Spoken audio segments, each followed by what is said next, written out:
Bonsoir à toutes et à tous, ravi de vous avoir en direct ce soir ou en replay pour ceux qui ne pourront pas y assister comme d'hab, pour des raisons X ou Y, on fait les émissions le soir, il y en a qui ont d'autres choses à foutre, il y en a qui ont une famille et encore une fois c'est bien plus important de passer du temps avec vos familles que d'écouter un trader raconter des bêtises à 21h le soir.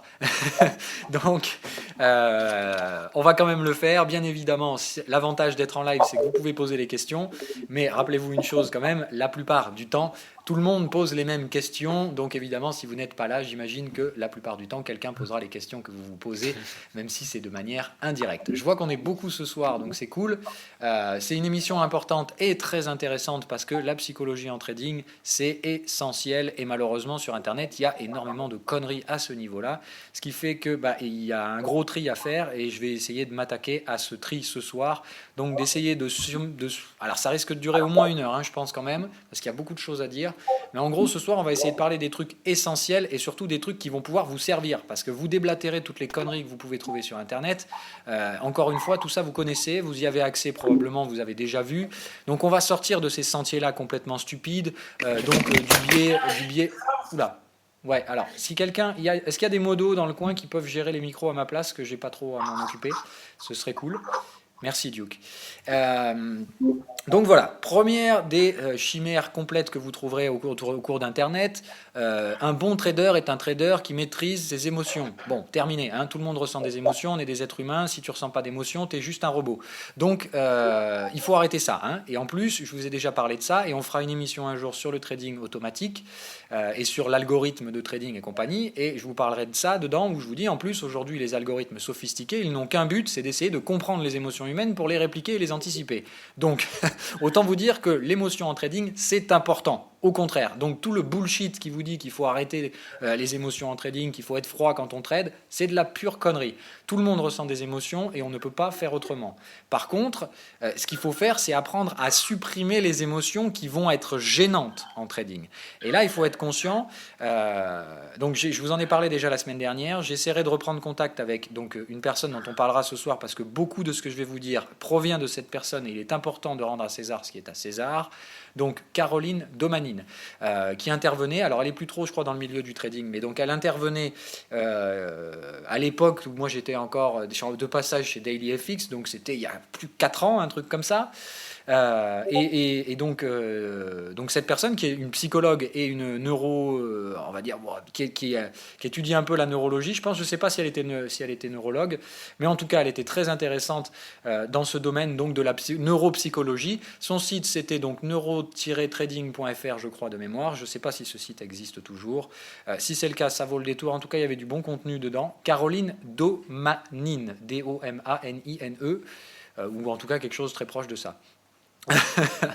Et voilà, apparemment là donc il y a un bouquin sur Amazon, voilà. Donc moi j'essaierai de voir avec elle si on peut, si elle veut bien nous donner une petite partie de son contenu gratuitement, pas évidemment l'intégralité. Donc pour ceux qui voudront peaufiner un peu plus, il va de soi, elle a bossé, c'est normal que ça paye. Mais voilà, encore une fois, je ferai en sorte quand même de vous apporter le contenu minimum, on va dire le minimum syndical et l'essentiel. Je vais essayer de discuter avec Caro, voir si elle veut bien nous en lâcher une partie, comme elle le faisait à l'époque gratuitement donc sur DailyFX. Mais ça, voilà, j'aurais aimé le faire jusqu'à aujourd'hui et que ce soit déjà prêt. J'ai pas eu le temps de m'en occuper, je vous le cache pas. Donc ce sera pour plus tard. Donc cette émission, on en parle aujourd'hui, mais évidemment, il y aura peut-être un épisode 2 qui viendra plus tard, appuyé du coup par les travaux de Caroline et peut-être même avec Caro si elle veut bien venir, ce serait super chouette. Donc voilà, on passe cette chose-là. Donc ça c'était en guise d'intro. Donc voilà, beaucoup d'informations vont provenir de ce que j'ai appris de Caro à l'époque. Et puis on avait quand même pas mal discuté aussi en privé. Donc voilà, ça vient surtout d'elle et évidemment c'est important, il me semble, de lui rendre grâce, tout simplement. Donc voilà. La psychologie en trading, ce qui est important, c'est donc ce que je vous disais, ça ne va pas être nécessairement d'essayer de tuer vos émotions, c'est stupide de penser ça. Ni même d'essayer de limiter vos émotions, c'est complètement débile. Le but, c'est pas ça. Le but, c'est donc, et c'est tous les travaux de Caro que je trouvais passionnants, de comprendre que déjà d'une, on est tous différents. mais qu'il y a quand même des cadres. C'est-à-dire que dans la psychologie humaine, on est obligé, encore une fois, de faire des groupes, entre guillemets, c'est-à-dire des généralités, mais on se rend compte qu'il y a quand même des profils de trading, enfin pas de profils de trading, des profils psychologiques récurrents, et Caro en avait donc dressé certains, mais elle les avait dressés d'un point de vue trading, c'est-à-dire qu'en fait, elle a fait le profil psychologique, je crois de mémoire, il y a 8 profils, j'aurais besoin de son accord avant d'utiliser donc les PDF qu'elle m'avait envoyés, donc je ne peux pas utiliser ce contenu aujourd'hui, c'est pour ça que je vous dis on fera peut-être une V2 plus tard, peut-être plus pédagogique avec des PDF, et je vous dis peut-être même Caro elle-même pour en parler. Donc voilà, 8 profils psychologiques qui clairement cadrent tout le monde en fait. Vous vous retrouverez très rapidement dans un de ces profils et vous vous identifierez très rapidement à un de ces profils puisque c'est vous en fait. Mais c'est vous sous des traits de caractère très simples qui vous caractérisent et qui caractérisent les gens qui sont proches de vous et qui ont le même type de profil psychologique. Et ce que fait Caro derrière, c'est qu'elle place ces profils dans un cadre de trading et elle va analyser de son point de vue psychologique, enfin de psychologue, qu'est-ce qui sur ce profil peut générer un stress émotionnel dans le milieu du trading. D'accord ? Et évidemment, comme il y a 8 profils, il y a 8 façons d'atteindre le stress qui sont différentes. Ce qui fait qu'en fait, il n'y a pas de réponse unanime. Je ne peux pas vous dire, par exemple, en trading, il ne faut pas que vous ayez peur quand vous prenez votre trade. Ce genre de conneries, vous en voyez partout sur Internet, c'est au débile au possible. Ça ne vous apprend rien du tout. Au contraire, par contre, le travail de Caro, ça va vous apprendre des choses. Parce que vous allez apprendre à comprendre votre profil psychologique, surtout comprendre qu'il ne faut pas lutter contre vos démons. C'est tout sauf ça qu'il faut faire, en fait, dans la psychologie en trading. Ce qui est important, au contraire, c'est de comprendre vos faiblesses et de mettre en place des garde-fous qui feront que vous éviterez au moins 99% du temps de générer un stress émotionnel trop fort qui va vous placer dans des biais de trading qu'on connaît très très bien, qui sont le refus de la perte, le déni. Toutes ces choses-là, en fait, encore une fois, ce sont des émotions, mais ce qui est important et ce que j'adorais dans le travail de Caro, c'est de comprendre ce qui vous amène à faire ça pour le combattre. Et c'est pas de changer votre psychologie, parce que ça ne se fait pas en quelques semaines, et on va pas faire une psychothérapie ensemble, on n'a pas le temps. Ce qu'il va falloir faire par contre, c'est en fonction de vos profils psychologiques. Donc là, ce qui m'énerve, c'est que j'aimerais bien vous donner les choses plus concrètes, et je vous dis, ce sera probablement dans une V2 qu'on pourra faire ça. Aujourd'hui, on va introduire un petit peu, entre guillemets.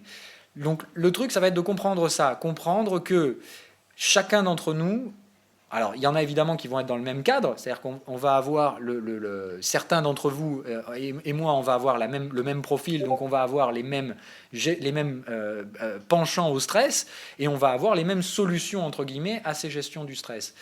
Mais ce qui est important, voilà, c'est bien ça, c'est que en trading, l'objectif dans la psychologie du trader, et après on fera la psychologie du trading, qui est autre chose, la psychologie du marché, on va le faire dans une deuxième partie. Psychologie du trader, tout le monde va avoir une solution différente à son problème.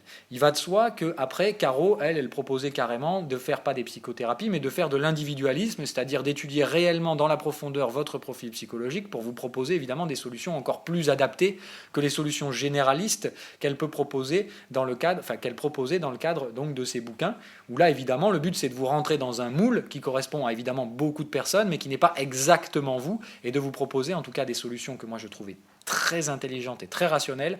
Moi, je peux vous dire qu'à l'époque, quand j'ai discuté avec Caro, j'ai compris beaucoup de choses et elle m'a apporté énormément.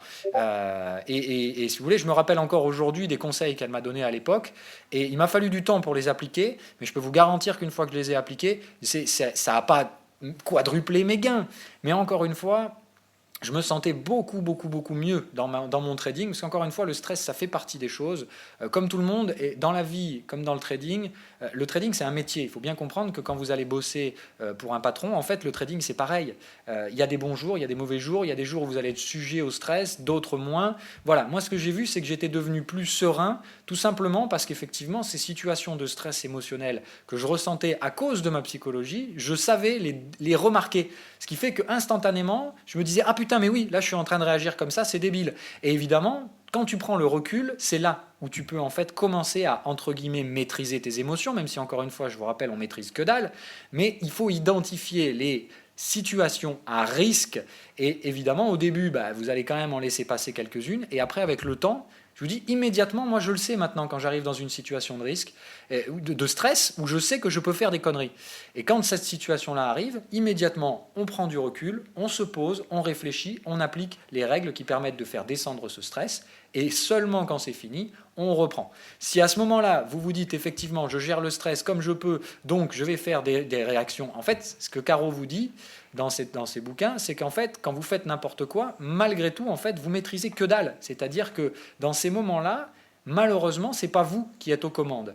C'est votre instinct reptilien, c'est-à-dire qu'en fait, et ça c'est une partie qui est absolument géniale, c'est qu'il faut bien comprendre que l'être humain, on est l'évolution d'espèces reptiliennes, et on a gardé donc ce cerveau reptilien, et malheureusement, on a des besoins grégaires, et malheureusement, on ne peut pas faire autrement, parce qu'on vient de là et c'est ancré dans le plus profond de nos personnalités. Et justement, ce qu'elle appelle l'instinct grégaire va vous amener à faire des choses complètement irrationnelles, qui sont, par exemple, effectivement, comme on disait tout à l'heure, le déni, qui est un des grands classiques. Vous allez être dans un stress tellement important. Oh, il y a un gros micro qui déconne là. What the fuck? Bon, je vais couper mes enceintes du coup. Donc si vous me posez des questions à l'audio, je n'entends plus rien parce que c'est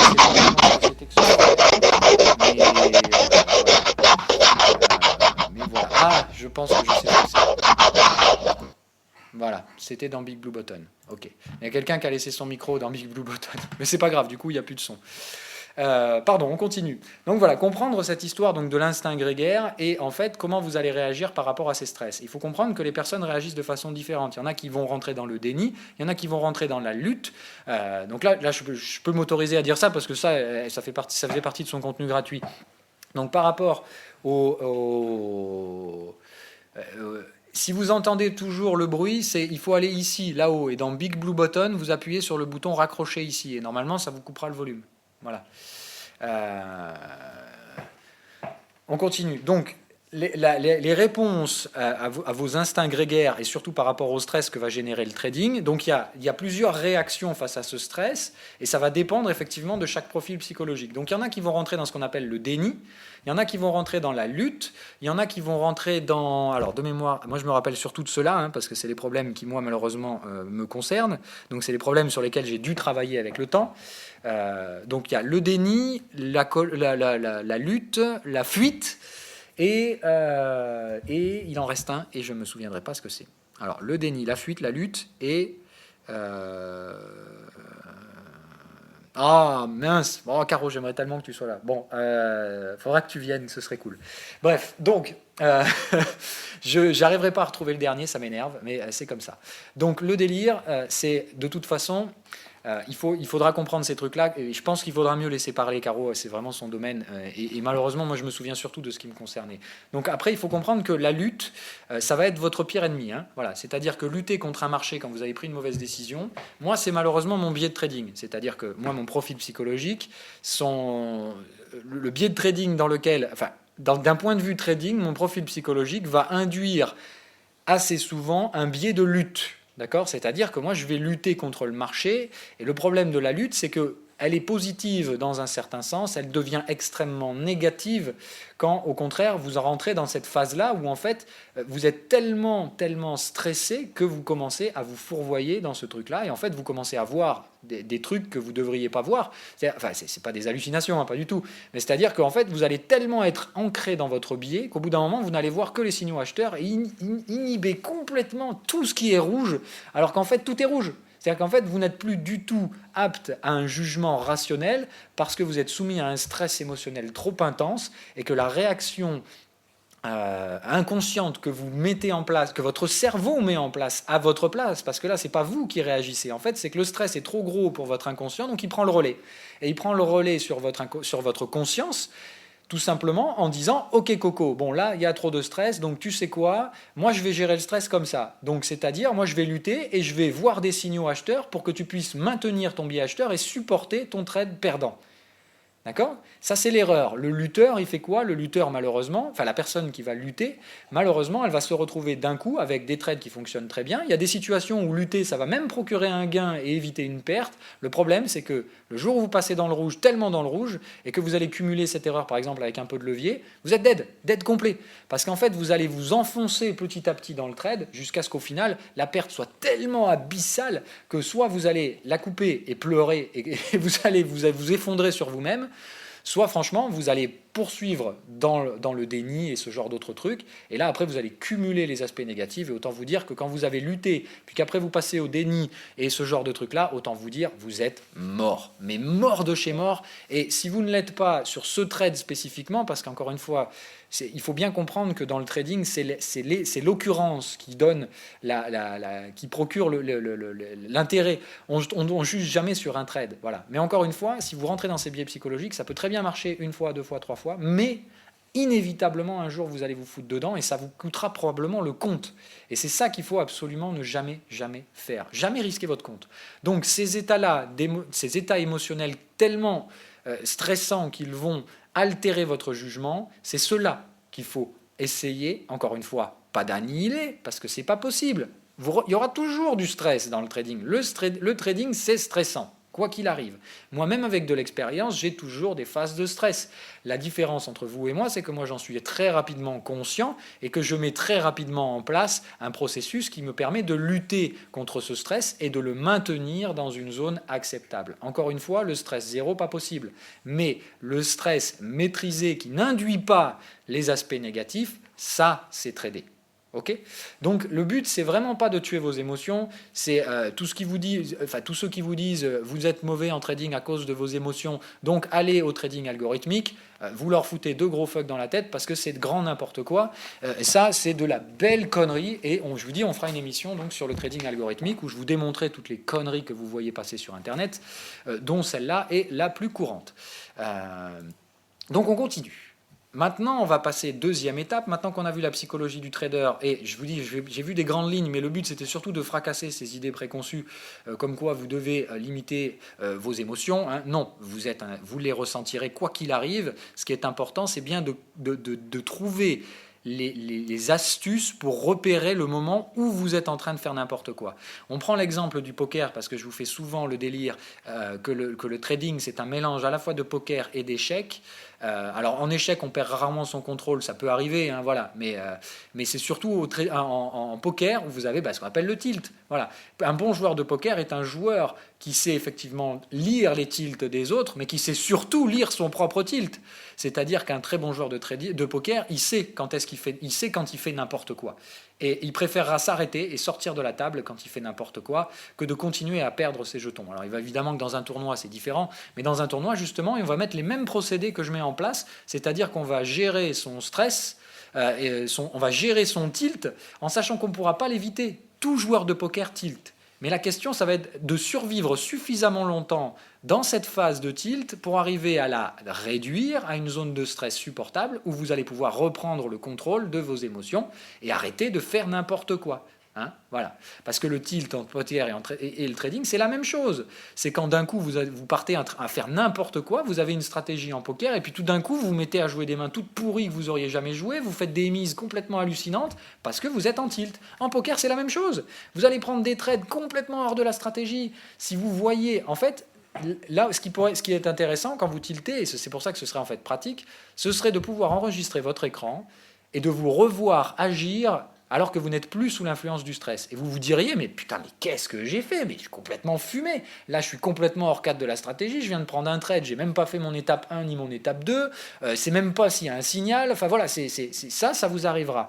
Mais encore une fois, il faut faire attention. Voilà. Il faut vraiment, vraiment, vraiment faire attention à ça. Et c'est là que vous devez travailler. C'est là où votre énergie, elle doit se dépenser, dans arriver à vous analyser vous-même. Il faut avoir un peu de recul sur soi, et c'est très compliqué évidemment, mais ça s'apprend. Et ça, je pense qu'on laissera la parole à Caro pour vous donner des bons conseils à ce niveau-là. Qui c'est qui a son micro? Alors, putain, j'arrive pas à voir. Ah, vous êtes nombreux ce soir encore, hein, non? Antoine, merci. Alors, Antoine, où te caches-tu? Antoine? Non, je vois pas. Est-ce que Duke, si tu es toujours là, est-ce que tu peux essayer de me gérer ça, si possible? Ce serait cool. Ok, merci. Allez, du coup, non, il y en a un autre. Du coup, bon, c'est pas grave. Je vais couper les enceintes le temps que vous le trouviez. Comme ça, je suis pas perturbé par l'écho. Euh, donc on passe à la deuxième partie ce soir, parce que c'était vraiment une émission un peu en deux parties. Donc la partie psychologie du trader, où je vous dis probablement, malheureusement, vu que j'ai pas eu le temps de préparer bien tout ça, je préfère qu'on la laisse un peu en suspens à guise d'introduction qu'on a fait ce soir, et si possible, essayer d'avoir soit le contenu de Caro, soit carrément Caro dans une émission V2, où on parlera par contre là que de psychologie du trader, et maintenant psychologie du marché. Et ça c'est autre chose. Donc là, la psychologie de marché, c'est en fait essayer de comprendre les effets de masse. Là, on n'est plus du tout sur l'individualisation, parce que la psychologie du trader, ça va être de comprendre votre propre psychologie individualisante. Là, vous vous foutez de savoir quel est le profil de votre voisin. Ce qui vous intéresse, c'est votre profil à vous et comment vous allez lutter contre vos démons. Enfin, comment vous allez faire en sorte de les maintenir, en tout cas, sur un niveau acceptable quand vous tradez. Après, encore une fois, que vous soyez colérique, je m'en fous. Dans la vie, ça vous gênera pas. Enfin, c'est toujours pas une qualité, mais on a tous des défauts. Si vous êtes colérique dans la vie, ça vous attirera des ennuis, mais vous êtes comme ça. Mais encore une fois, si vous êtes colérique dans le marché, ça va surtout vous attirer des pertes, et ça, pour le coup, c'est pas le but. Voilà.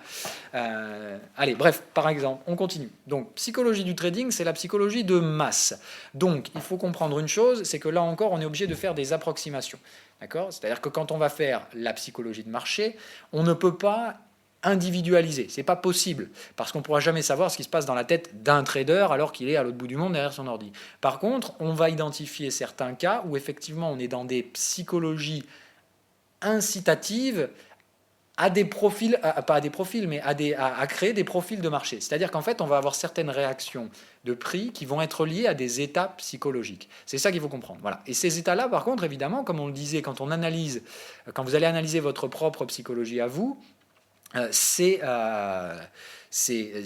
comment dire, vous allez analyser votre comportement. Quand on analyse la psychologie du marché, on analyse les prix. C'est-à-dire qu'en fait, il va y avoir des patterns qui permettent d'identifier un état psychologique ou un autre. Évidemment, c'est des contextes. C'est-à-dire qu'il ne suffit pas d'avoir une structure de chandelier, c'est pas aussi simple que ça. Hein, c'est pas, voilà. Mais encore une fois, par contre, derrière les structures de chandelier, généralement, ça traduit aussi une psychologie. Hein. Voilà, il faut bien comprendre, par exemple, les Morning Star, Evening Star, ce sont des structures de retournement brutales qui, généralement, proviennent d'un contre-pied. C'est-à-dire qu'on casse un support, on fait rentrer un maximum de gens en type FOMO, et boum, on les piège, on referme le piège, et d'un coup, tout le monde repart balle haussière dans l'autre sens. Donc, et ça, c'est induit. Justement, ça fait partie des choses dont on va parler ce soir dans la psychologie de marché.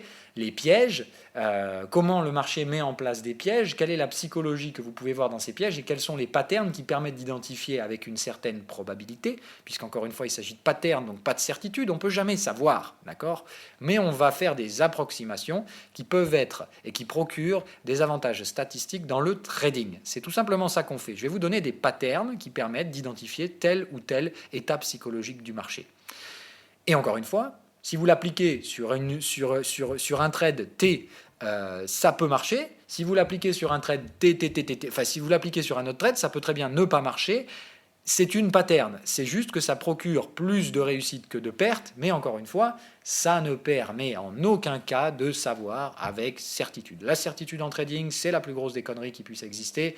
Dès que vous voyez un mec vous vendre un scénario avec de la certitude, vous foutez à la poubelle. On vous en a déjà parlé de ça, encore une fois. Si le mec ne pense pas à l'invalidation, si le mec se projette que sur la réussite, que sur le machin, c'est un vendeur de rêve, donc c'est probablement, là, c'est tributaire d'un état psychologique particulier, c'est que le mec vous vend toujours quelque chose. Et comment est-ce qu'il vit, ce mec-là ? Grâce à vous, et pas grâce à son trading. Donc encore une fois, si on vous vend une formation en trading et que le mec ne gagne pas sa vie avec le trading, pourquoi il vous vend une formation, encore une fois ? Donc voilà, faites attention avec ces vendeurs de rêves, on a déjà parlé de tout ça dans une autre vidéo. Mais c'est encore en lien avec la psychologie. De toute façon, c'est au cœur de tout, la psychologie, et en fait, on pourrait en parler pendant des dizaines et des dizaines d'heures, parce que, en fait, trader le marché, c'est faire de la psychologie à la fois individuelle et à la fois de grande échelle. C'est pour ça que c'est passionnant. Mais voilà, on peut limite assimiler ça à de la psychologie de masse, Voilà, et c'est pour ça d'ailleurs que beaucoup d'algorithmes traitent de la mass data, de la big data, pour essayer justement de détecter des sentiments émotionnels. Il faut bien comprendre que le trading, en fait, à la base, c'est basé sur l'émotion. Donc vous voyez, ça revient à ce que je vous disais tout à l'heure, tous les mecs qui vous disent qu'on tue l'émotion, c'est juste des cons. Non, le but, c'est justement d'identifier l'émotion ressentie par la plupart des traders en ce moment, d'accord, et d'essayer d'en tirer une information utile dans une stratégie de trading. Encore une fois, on ne traite pas que la psychologie. Je vous rappelle qu'une stratégie de trading, c'est au moins 3 étapes, et la psychologie, ça peut rentrer dans votre contexte ou dans votre cadre technique comme un argument. Ça peut éventuellement être utilisé comme un signal, mais encore une fois, un signal, c'est jamais une chose. Donc si vous utilisez par exemple, je vais prendre l'exemple typique, parce que je sais que vous avez foncé dedans tête baissée tout à l'heure. Voilà, cet argument que j'ai donc utilisé dans ma dernière analyse, où je vous ai dit, oula, là on a un problème, on a un état psychologique très gênant justement, où on a beaucoup de vendeurs sur un support qui n'a pas encore cédé. D'accord? Donc c'est ce qu'on appelle un état de marché d'anticipation, et ça donne une forte probabilité qu'un piège de marché se mette en place. Tout simplement parce qu'il y a un déséquilibre dans le positionnement des investisseurs qui anticipe avec levier quelque chose qui ne s'est pas encore produit. Ça ne veut pas dire que le marché va se retourner. Encore une fois, je ne vous ai pas dit qu'il allait obligatoirement y avoir un long squeeze. Ce que je vous ai dit par contre, enfin un short squeeze, je vous ai dit par contre que si le marché décide de piéger, c'est-à-dire si des algorithmes détectent cette distorsion de marché et décident qu'elle est mettable à profit, qu'elle peut générer un profit, ils vont enclencher une stratégie dont le but sera de démonter les stops de ceux qui sont vendus. Mais encore une fois, c'est une supposition. Et on ne trade pas à partir d'une supposition. Pourquoi est-ce qu'on a pris le trade tout à l'heure? Parce qu'on a respecté la stratégie. Tout simplement. J'espère que ça a bien été clair. Moi, je ne reviens absolument pas sur le trade de tout à l'heure. J'ai respecté ma stratégie. Si le stop est déclenché, c'est le jeu, ma pauvre Lucette, ça arrive. Mais ça ne m'empêchera pas de retourner la map monde et de continuer à voyager, encore une fois. Voilà. Mais c'est le même délire, c'est ça. Donc, il faut bien comprendre ce truc-là. C'était un argument dans la stratégie de trading. À quoi il m'a servi cet argument? Il m'a servi à renforcer le fait que je tradais contre un bon gros break, parce qu'encore une fois, pour trader contre un break baissier, il faut quand même s'accrocher. Donc en fait, ça traduisait pour moi le fait que ce break pouvait être éventuellement violemment invalidé, d'accord, du fait que on a ce déséquilibre majeur de particuliers qui vendent un support et après un breakout, c'est-à-dire qu'ils ont vendu après la guerre en fait. C'est surtout ça que je me disais, où je me suis dit ici ou putain, on risque de repartir toute balle haussière, voire d'invalider le breakout. Et évidemment, dans ce cas-là, il y a un ratio risque-rendement, il y a un respect de la stratégie, il me manquait qu'un signal. J'ai eu le signal tout à l'heure. Donc si vous voulez, c'est aussi simple que ça. J'ai appliqué la stratégie en renforçant le simple aspect de ce bullish ici. Normalement, je ne peux pas. Sine wave, il est en break. Normalement, dans un break validé, on ne peut pas acheter. Ce n'est pas possible. D'accord? Dans le cadre de la stratégie, c'est interdit de vendre contre un break. Donc, ce qu'on a fait tout à l'heure, c'est qu'on a contourner les règles, mais pour contourner, il fallait avoir des arguments, ce qui m'a permis de trader, et encore une fois, il me fallait au moins un des deux indicateurs à l'achat. Tant que j'avais pas ce bull, c'était interdit d'acheter quoi que ce soit sur le Bitcoin. Mais comme j'ai eu ce signal bullish et que j'ai détecté cette distorsion majeure entre le positionnement acheteur et vendeur, je me suis dit, oh putain, ça vaut peut-être un scénario de trading. Pour l'instant, ce que j'ai sous les yeux, ça sous-entend clairement que c'est pas bon, Ça ne fonctionne pas pour l'instant. Mais encore une fois, je n'ai fait qu'appliquer une stratégie spéculative. L'erreur fait partie de la stratégie. Je ne suis absolument pas ancré dans la possibilité, enfin dans la certitude que ce machin va marcher. Non, ça peut très bien échouer, encore une fois, il n'y a pas de souci. L'essentiel, c'est de bien gérer le risque pour pouvoir permettre au marché d'évoluer de façon bruyante, parce que c'est toujours bruyant sur des niveaux comme ça, et que vous ne vous fassiez pas stopper sur le plus bas. Parce que c'est ça qui est un peu dommage. C'est qu'au final, vous avez trop contraint le marché dans une petite zone, vous avez mal à anticiper la volatilité et le risque, et ça arrive souvent qu'en tant que spéculateur, je me fasse péter le stop sur le sommet ou sur le creux. Ça arrive. C'est rageant, c'est horrible. Encore une fois, l'état émotionnel dans lequel vous êtes derrière, il est affreux. Et ça, par contre, il n'y a qu'une seule façon d'outrepasser ça et de ne jamais ressentir ça. D'accord. On va en parler après donc des biais de trading de débutants dans lesquels je sais que vous êtes et comment on sort de ces biais, parce que là pour le coup il y a des solutions générales. Là ça fonctionne pour tout le monde sur ces biais-là, on va en parler après. C'est l'étape suivante, mais d'abord psychologie de marché, parce que la psychologie de marché est induite par ces erreurs de particuliers. Voilà. Et notamment donc, ce qu'on appellera tout à l'heure la psychologie contrarienne. En fait, là, je suis en train d'argumenter pour aller vers ce truc-là. Hein, je vous en parlerai juste après. Donc, la première erreur, c'est celle-là. C'est-à-dire, quand vous avez pris un trade et que vous vous faites chasser sur le plus bas, la première erreur que font tous les débutants, c'est de re-rentrer. Non, parce que vous dites, putain, je me suis fait choper sur le plus bas, merde quoi. Voilà, bon, hop, et je reprends le même trade. La réalité, c'est quoi? Généralement, vous allez trader sans signal, hein, on est bien d'accord. Votre signal, celui que vous avez pris, il a été invalidé puisqu'on a pris votre stop loss. D'accord? Donc votre stop loss est chassé, vous re-rentrez généralement sans signal. Si ça se trouve, la plupart du temps, le cadre technique a changé, c'est-à-dire qu'on est sorti de votre cadre technique, mais vous continuez dans l'erreur. Pire que ça, des fois vous êtes carrément trompé de contexte, et alors là, vous êtes en train de faire n'importe quoi du début à la fin. Il n'y a plus du tout d'étape 1, d'étape 2, d'étape 3. Vous passez direct à l'étape 5, qui est de passer appuyer sur le bouton. Et en gros, vous avez spoilé toutes les étapes préparatoires. Donc c'est pas du trading. Là, c'est du gros n'importe quoi, c'est du tilt complet. Ça, il ne faut jamais faire. Vous prenez une perte, c'est terminé. Vous attendez qu'un nouveau signal se produise. Tant qu'il n'y a pas un autre signal acheteur, si vous étiez en train d'acheter, vous achetez pas. C'est pas possible. L'autre option est celle que je vous recommande. Normalement, dans votre stratégie, vous avez dû définir donc un niveau sur lequel vous pensez à l'invalidation, voire vous invalider avec un stop au marché. Vous avez dû définir normalement ce qu'on appelle un niveau de validation. Le niveau à partir duquel vous définissez que la phase spéculative est plus ou moins terminée et que votre trade, vous l'avez pris dans le bon sens. Ça, c'est ce que vous voulez trader. D'accord? Moi, je vous prends souvent cette image et c'est celle que je vous ai prise cet après-midi. Quand on spécule, c'est un fusil avec quelques balles. On n'a que quelques balles et il y a beaucoup d'ennemis en face. Le truc, c'est qu'il faut faire mouche, il faut faire du headshot. Voilà. Et vous avez que quelques balles. Il faut vous défendre contre vos ennemis. Donc, vous avez le droit de rater 1, 2 balles, ça peut arriver. Le problème, c'est que comme vous en avez peut-être que 3 ou 4 dans le chargeur, si vous avez tiré vos 4 balles n'importe comment, vous l'avez dans le cul. Donc, il faut être conscient d'une chose. Quand on spécule, dès que vous prenez le trade, boum, vous venez de tirer une balle. Si vous prenez plus de levier qu'habituel, boum, vous avez déjà tiré 3 balles sur les 4 que vous avez. Éventuellement, il vous en reste qu'une. Dans le pire des cas, si vous tradez en surlevier, vous avez déjà tiré toutes vos balles et vous ne savez même pas encore si vous avez réussi à toucher quelqu'un. Donc, oui, je vous fais des parallèles juste pour imaginer le truc, mais bon, voilà, on ne va pas rentrer dans les délires. Bref, je continue. Vous m'avez perdu du coup. Bon, voilà.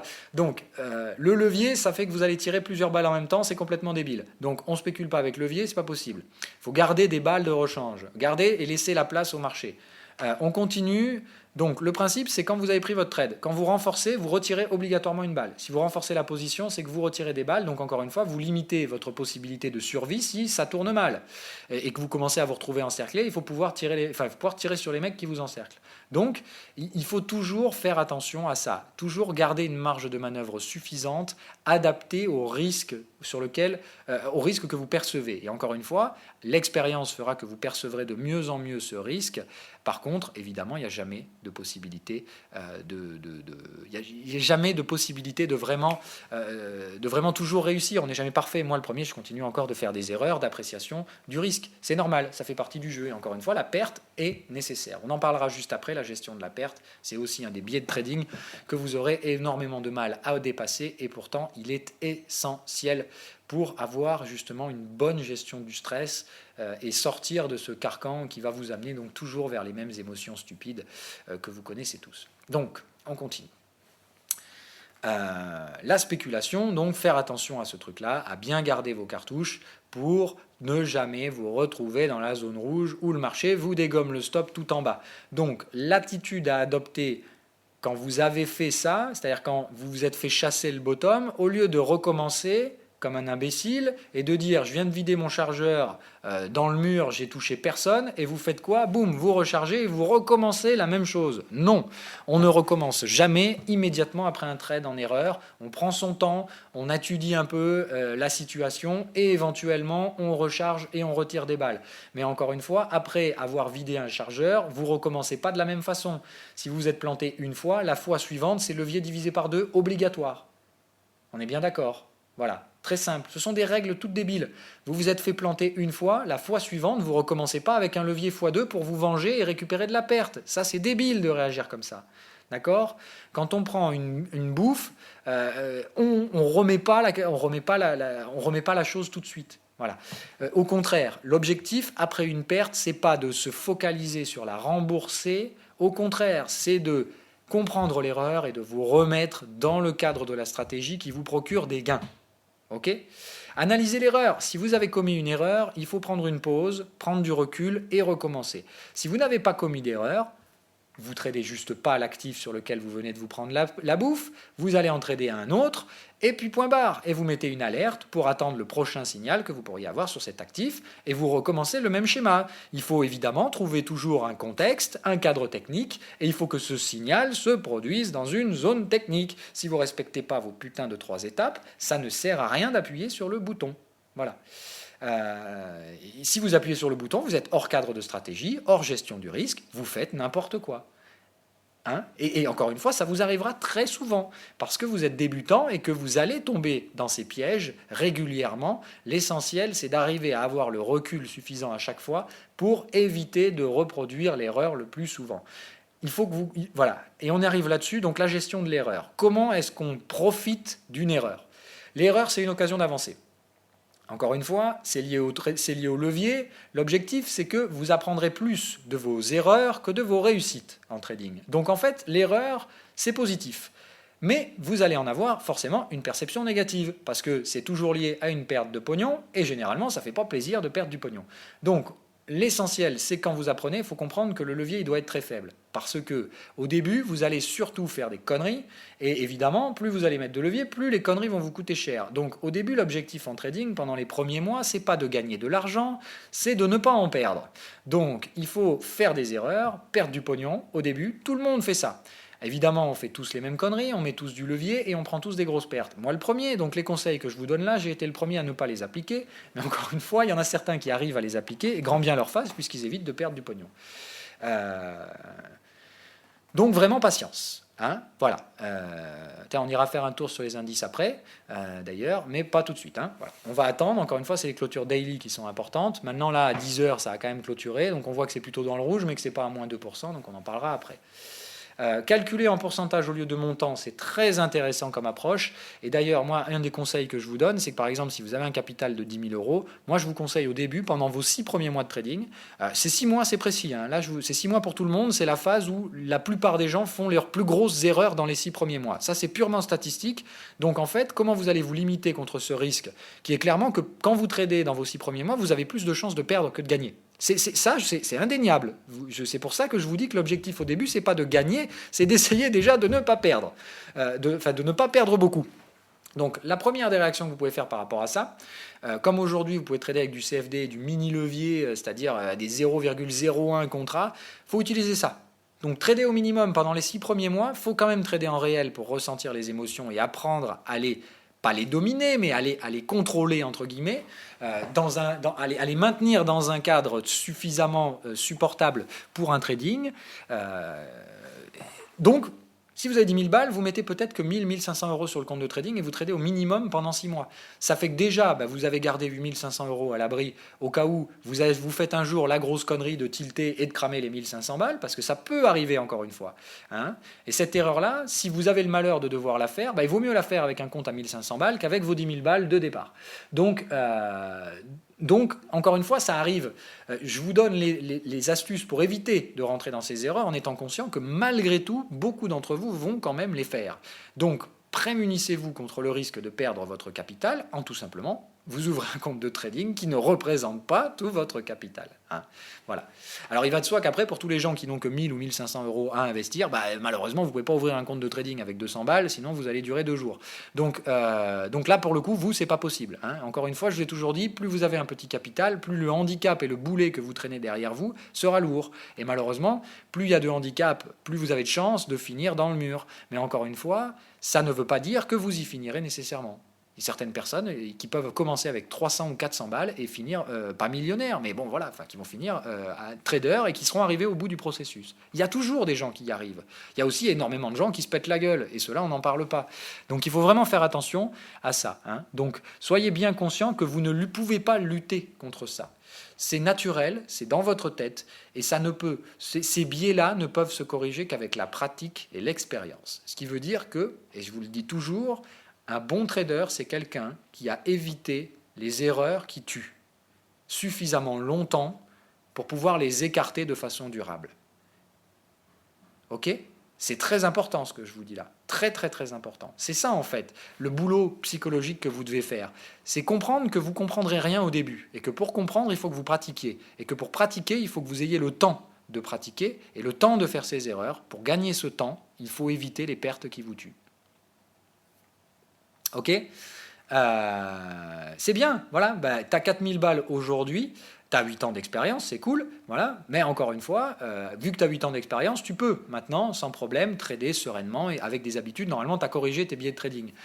Il va de soi que là, tu m'aurais dit la même chose sans les 8 ans d'expérience. Je vais mettre la souris sur le message, comme ça, ceux qui sont en replay, voilà. J'ai commencé avec 2000 micro-comptes il y a 4 mois. Je suis à 4000 € aujourd'hui et tu as donc 8 ans d'expérience. Tu m'aurais mis la même chose sans les 8 ans d'expérience. Je t'aurais dit, effectivement, c'est bien. Tu as multiplié ton capital par 20. Par contre, le risque maintenant, c'est qu'il ne faut surtout pas le diviser par 100. Parce que malheureusement, si tu fous tout à l'air, si tu fous tout en l'air, tu vas vraiment mal le vivre. Parce qu'encore une fois, ça c'est un autre biais que beaucoup d'entre vous ont vécu malheureusement avec la crypto. C'est-à-dire que quand un gain colossal passe en perte, vous allez vous accrocher à la perte. Alors celle-là, il faut y faire très très attention, mais vraiment très très très attention. Parce que ça, c'est une erreur que vous avez commise dans la stratégie, qui est de ne pas prendre vos profits. Donc je vous rappelle souvent que ça, donc c'est une autre erreur typique. Donc il y a celle qui est rageante, comme je vous dis, se faire péter le stop sur le bottom, et l'émotion qui revient juste derrière, qui est la même pour tout le monde, de vouloir se venger. Ça, il ne faut pas. Il faut vous dire, c'est du tilt immédiatement. On ne se venge pas du marché quand on s'est fait niquer. C'est qu'on a mal géré son risque. On accepte et on passe à un autre trade. C'est essentiel. Il n'y a que comme ça que vous deviendrez un trader.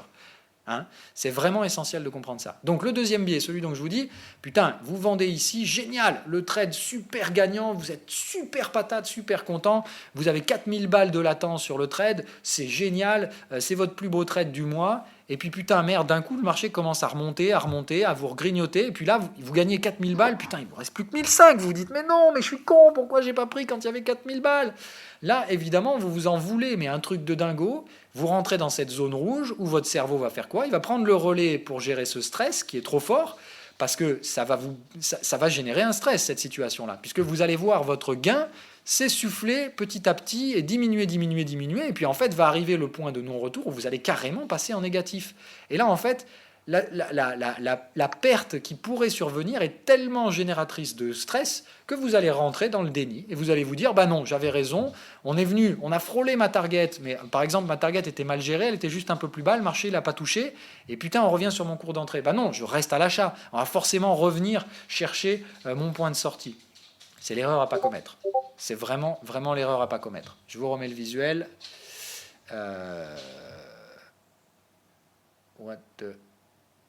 Et donc, du coup, dans ces cas-là, tu conseillerais de faire quoi? C'est quand l'erreur est déjà consommée. J'essaie juste de remettre le partage d'écran. Là, je ne comprends pas. Je crois qu'il a fini la conf... Non, recording. Putain, je suis perdu là. J'ai plus le partage d'écran. Bon, je vais essayer un truc. Je ne sais pas si ça va fonctionner.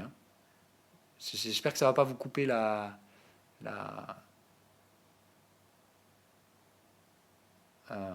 alors, je vais mettre en pause pour YouTube. Allez, pardon. Donc, on continue. Donc, le biais quand le trade passe en négatif, en fait, tout simplement, c'est généralement, soit vous avez raté un signal, puisque je vous rappelle que quand même, normalement, si votre trade s'est bien déroulé, qu'il a bien produit un gain, si on revient sur votre cours d'entrée, soit c'est qu'il y a eu un catalyseur de marché, mais alors là, malheureusement, j'ai envie de dire, l'erreur, c'est pas vous qui l'avez commise, c'est les catalyseurs de marché, malgré vous, vous ne pouvez pas les contrôler. Donc, encore une fois, ça arrivera les fois où votre trade, il démarre bien, il arrive pratiquement à la target, et puis pouf, d'un coup, il y a une stat ou une connerie comme ça qui vous fait tout sortir dans l'autre sens. Ça, c'est rageant. Mais encore une fois, normalement, si vous respectez la stratégie, vous devriez déjà être en stop win, voire en stop break-even à ce moment-là, ce qui fait que normalement, vous devez laisser votre stop se déclencher. Ce qui fait que normalement, oui, c'est bon. Normalement, mais merci les gars. Voilà. Normalement, dans ce cas de figure-là, vous avez déjà abaissé vos stops, probablement déjà pris des renforts, ce qui fait que normalement vous êtes sorti au moins sans perte. Voilà. Donc encore une fois, si vous respectez les règles de la stratégie et que vous respectez bien votre money management, normalement, vous ne devez pas rentrer dans cette situation-là. Mais si vous y arrivez, rappelez-vous d'une chose, d'accord, le marché est malheureusement très souvent piégeux. Très, très, très souvent. Ce qui fait que des fois, il va rater votre target. Et vous allez l'avoir dans le cul. Et c'est vraiment très chiant. Mais en général, et il ne faut pas oublier cette étape-là, avant de reverse, donc hors catalyseur, il se passe toujours un truc que justement c'est un biais psychologique qui fait que vous ne le voyez pas. C'est que très souvent, en fait, vous n'allez pas voir le signal de vente. C'est-à-dire que Sinewave ne va pas forcément détecter le signal de vente et c'est ce qui va vous conforter dans l'idée de continuer à rester acheteur. Et là même j'ai envie de dire la pire erreur c'est de renforcer vos achats, du coup de faire remonter votre niveau de stop et d'augmenter votre risque. Et là généralement le marché, bam, il va vous le dégommer et vous l'avez vraiment mauvaise. Voilà. En général, notez bien cette erreur-là parce que je sais que vous allez la faire si ce n'est pas déjà le cas. Dans ces cas-là, quand le marché va reverse brutalement, en fait il va toujours casser un signal acheteur. Et il faut que vous soyez au courant de ce truc-là. Quand vous êtes à l'achat ou à la vente sur un marché, quand le marché casse un signal vendeur ou un signal acheteur, déjà, ce n'est pas très très bon signe. D'accord ? Normalement, dans une tendance, on ne casse pas les signaux acheteurs ou les signaux vendeurs. Ah putain, ça a répété. Ouais. C'est que Big Blue Button et les serveurs, ils ont du mal à suivre, je pense, parce qu'on est quand même nombreux encore ce soir. Bon, tant mieux, hein, mais... effectivement, il faudra faire avec. Bon, au pire, il y aura le replay et comme d'hab, là, j'ai pas trop besoin des graphiques ou alors dans des cas particuliers. Donc, si j'ai besoin des graphiques, au pire des cas, donc effectivement, je vous ferai des screenshots. Mais donc, on verra. Si ça pète trop souvent le partage d'écran, on fera comme ça. Allez, bref, je continue. Donc, dans ce biais-là, donc faire attention. Quand vous commencez, en fait, rappelez-vous bien qu'un signal d'achat, c'est également la cassure d'un signal de vente. De même qu'un signal de vente, c'est également valable en étant la cassure d'un signal acheteur. Donc, il faut être conscient que si on arrive sur la zone dans laquelle, par exemple, vous voulez prendre un profit acheteur ou vendeur, là on va prendre l'exemple sur le Bitcoin d'un profit vendeur. Donc on va dire là par exemple, vous voyez, ça c'était la zone dans laquelle normalement un vendeur devait chercher des signaux acheteurs pour prendre ses profits. Okay, donc là, il va de soi que par exemple, si on retrace un peu et qu'on fait un bear là, vous voyez, break, normalement on devrait remonter, faire un cycle bear et aller terminer en TP. Normalement c'est ça qu'on devrait faire dans un vrai break. Si on vient là, qu'on trouve un cycle bear et que le cycle bear est cassé, déjà, ça doit vous mettre la puce à l'oreille. Vous devez vous dire, on casse des cycles bear. Normalement, non. Voilà. Normalement, ça ne devrait pas trop casser. Et rappelez-vous, si on casse un cycle, ça ne veut pas nécessairement dire que c'est foutu. Ça veut juste dire qu'il y a une target normalement et qu'on ne doit surtout pas dépasser la target. Donc faites attention à ça. C'est souvent le renversement de marché le plus pernicieux que vous pouvez avoir parce que celui-là, malheureusement, il va vous induire en erreur. C'est-à-dire que graphiquement, vous verrez toujours du bleu. Mais en fait, la cassure du bleu, en soi, c'est déjà un truc qui aurait dû vous mettre la puce à l'oreille. Allez, un autre biais de trading assez bien connu. Juste une question. Ouais. En fait, imaginons, on a acheté aux alentours du 8 juin et que comme pour une raison ou pour une autre, on n'a pas pu vendre entre-temps et qu'on est toujours avec les cryptos tels quels et qu'on a perdu un bon paquet, on fait quoi derrière en fait? Alors, là, normalement, encore une fois, alors qui c'est qui a un écho? Si quelqu'un peut le trouver et le couper. Donc, il faut toujours... moi, si tu veux, je ne suis pas magicien. Donc là, déjà, il faut que je sache dans quel cadre tu viens de trader pour pouvoir te dire, c'est un trade de quelle durée, sur quel time frame, et surtout, tu trades quoi? Quel contexte? Et quel est ton objectif et tout ça. Si tu me dis juste j'ai pris un trade à ce prix-là, ça ne veut rien dire pour moi. Parce que si tu me donnes pas, si tu m'expliques pas comment tu en es arrivé à cette conclusion-là sur ce trade, je peux pas te dire où sont les limites théoriques de ton trade, en tout cas dans le cadre de ma stratégie. D'accord. En gros, j'ai acheté de l'OS, du Monero et de l'Ethereum parce que j'avais des signaux de ta séance, comme on dit, et je pensais que ça allait faire une grosse montée juste derrière, en fait. Oui, Voilà. mais ça, c'est pas un scénario de trading. Je suis désolé, je te parle franchement, même si je sais que c'est un peu brutal et que c'est pas cool, c'est pas un scénario de trading, ça. Ça, c'est du pari. Moi, ce que je veux entendre pour pouvoir te dire que tu es dans le cadre d'une stratégie de trading, c'est les 3 étapes. Quel est le contexte que tu trades? Quel est le cadre technique dans lequel tu voulais intervenir? Et quel est le signal qui t'a permis de déclencher ton trade? Là, tu m'as donné rien du tout. Tu m'as dit, je pensais que, ça, c'est pas du trading. Ça, c'est encore une fois, tout le monde a des idées. Moi, le premier, j'ai des idées et je me projette dans des scénarios. Mais par contre, je le fais toujours dans le même cadre, qui est un cadre de stratégie. Voilà. Donc, encore une fois, c'est méchant. Hein, je te dis, j'aime pas vraiment faire ça parce que là, je te critique et je te casse tout en fait. Mais voilà, faut que tu comprennes que encore une fois, une erreur, c'est une occasion d'avancer. Là, je pense que ton trade, c'est une erreur hein, parce que tu as fait un pari et là, tu as fait un pari qui commence à tourner un peu au vinaigre. Hein. Parce que je ne sais pas combien de leviers tu as mis et compagnie, mais encore une fois, pour moi, le Bitcoin, c'est bear. Hein, si le signal aujourd'hui, il ne réagit pas à l'achat, c'est un gros couteau qui va tomber pendant plusieurs jours. Hein. Et si on bascule sous les $6 000, je vois difficilement comment on va s'arrêter en dessous. Parce que ça veut dire qu'on basculerait dans la partie basse du canal, et si on commence à s'y installer, je te rappelle encore une fois, je ne vois pas de frein avant le bas de canal. Donc ça ne veut pas dire qu'on va y aller demain, ça veut juste dire qu'il y a un risque qu'on y aille, et si ton capital ne peut pas subir ce risque, bah, tu vas perdre ton capital. C'est ça qu'il faut comprendre. Voilà. Moi, j'ai tradé sans levier parce que justement, je sais que je débute et que j'ai mis que l'argent que je pouvais me permettre de perdre. Très très bien. Mais du coup, là, je suis justement en train de me dire, bon, faudrait peut-être que je révise un petit peu l'entièreté du truc, quoi. Ben, encore une fois, il faut te dire une chose. Voilà, déjà, tu as une bonne démarche, c'est-à-dire que tu comprends que tu vas faire des erreurs. Donc, tu as mis ta ceinture de sécurité déjà. Tu n'as pas roulé à 200 km/h sur l'autoroute sans avoir le permis et sans ceinture de sécurité. Tu as au moins pas fait l'erreur de t'exposer avec un peu de levier. Donc, ta position, elle est sans levier. Mais encore une fois, si tu as exposé tout ton capital sur le Bitcoin, même si tu ne mets pas de levier, c'est quand même fou. Parce que là, en étant rentré à 7000, moi, je te dis, je pense qu'on peut aller à 3005. Ça veut dire que là, pendant un moment, qui pourrait durer une durée indéterminée, parce qu'encore une fois, il n'y a pas la certitude que le Bitcoin remontera derrière. Et s'il remonte, on ne sait pas s'il arrivera à 7000. Encore une fois, vraiment, tout ça, on n'en sait rien.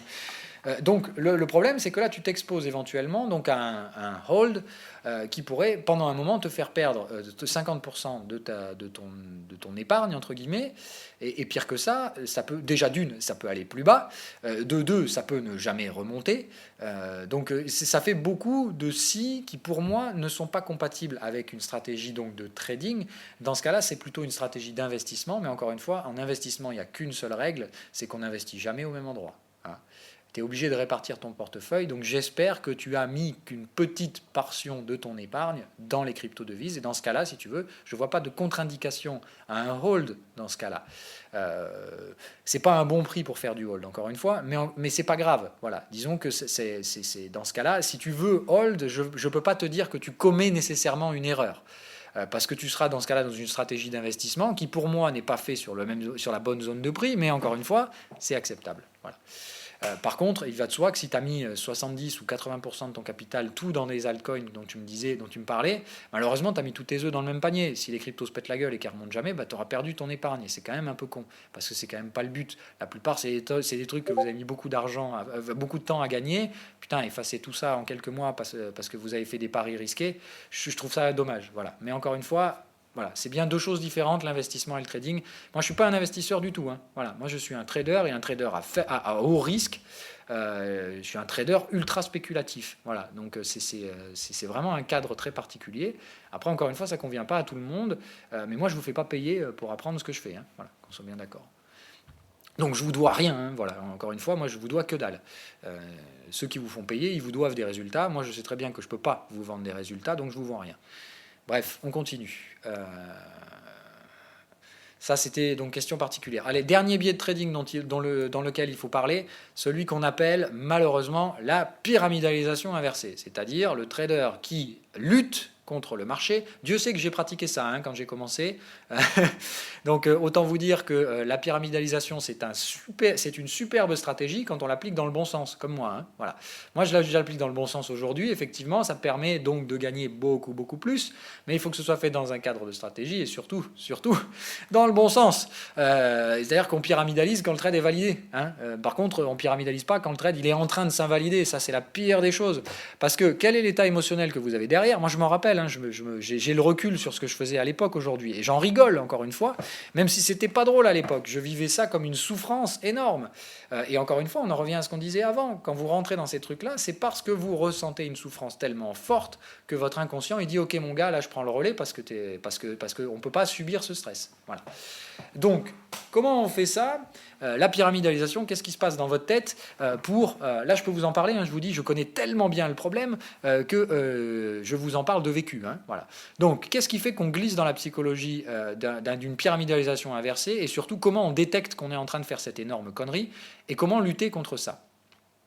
Alors, je vous donne ma méthode, évidemment. Ça ne veut pas dire que c'est la méthode qui marchera pour tout le monde. Mais normalement, ceux qui rentrent dans la lutte, ceux qui ont cet instinct grégaire de lutter contre le marché quand ils ont tort, d'accord, vous avez probablement une psychologie qui est assez proche de la mienne.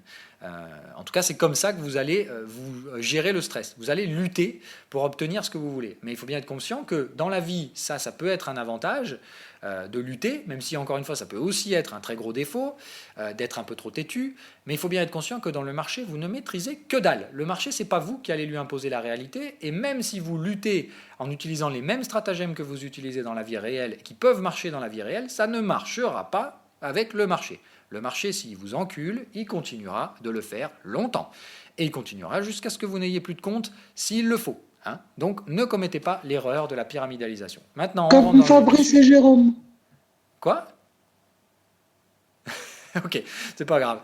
Donc, comment on rentre dans ce biais-là ? Parce qu'encore une fois, avant de pyramidaliser négativement, en général, on commence doucement à mettre un petit pied dans l'eau, puis on se dit, bon ok, alors le marché va pas dans le bon sens, mais c'est pas grave, du coup, les prix sont de plus en plus intéressants. Hein. Moi je sais, c'est ce que je me disais à l'époque. C'est-à-dire que je me disais, mettons, voilà, je rentre là, et je me dis, ok, donc j'ai pris une première vente, en général, vous faites toujours bien votre boulot. La première vente, elle n'est pas leveragée, il n'y a pas de souci, tout se passe bien, vous faites bien votre boulot, et compagnie, et puis au final, ça se passe pas bien, mais sauf qu'au lieu de vous dire, ça se passe pas bien, je devrais sortir le trade pour éventuellement trouver un nouveau cadre technique, contexte, et reprendre un nouveau trade bien plus intelligemment, vous allez vous dire, non, bah c'est con, parce que je pense qu'on ira toujours plus bas, donc je vais conserver le trade. Et puis au final, vous allez le mettre dans un côté dans votre tête, et vous allez en fait rentrer dans une petite phase de déni où en fait, pour vous, dans votre tête, le trade n'existe plus.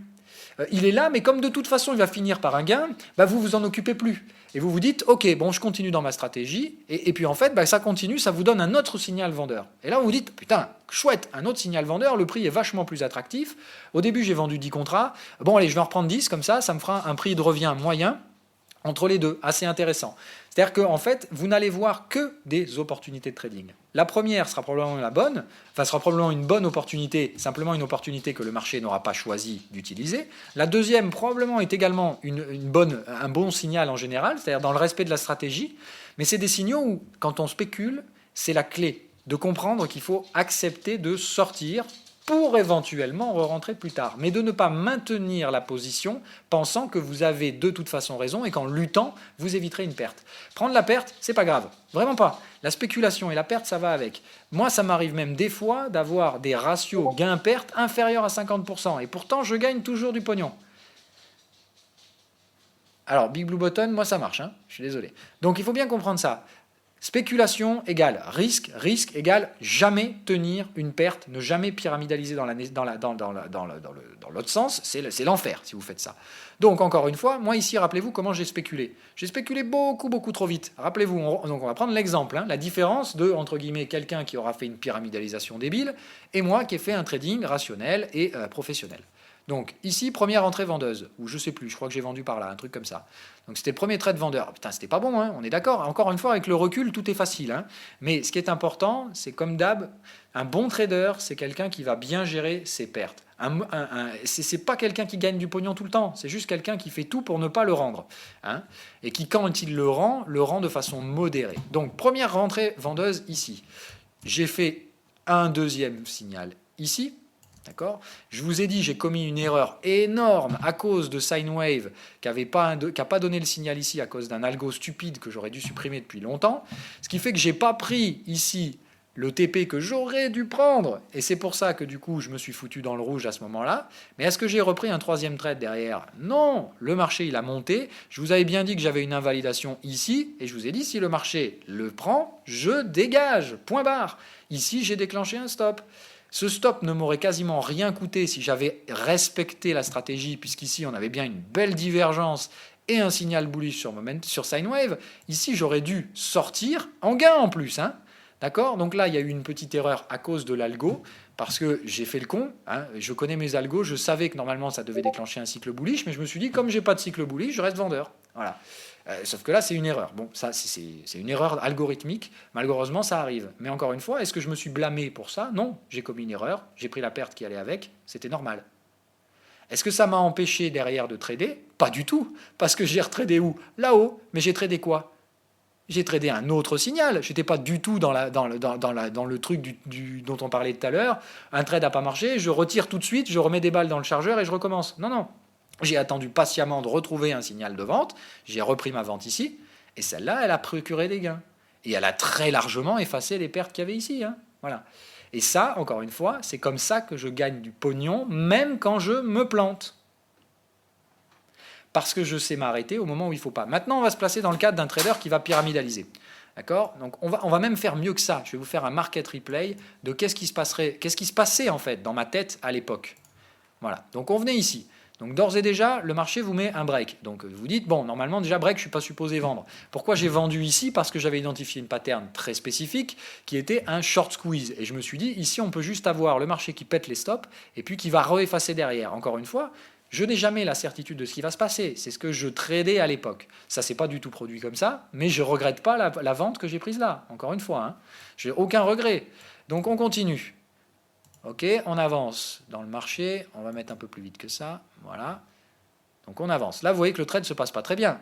Hop, normalement, là, vous vendez, vous avez des signaux bullish. Vous dites, merde, bon putain, les breaks se valident, c'est vraiment pas très très bon signe, cette histoire-là. Mais bon, encore une fois, à ce moment-là, il n'y a pas non plus de raison de se dire fin du monde.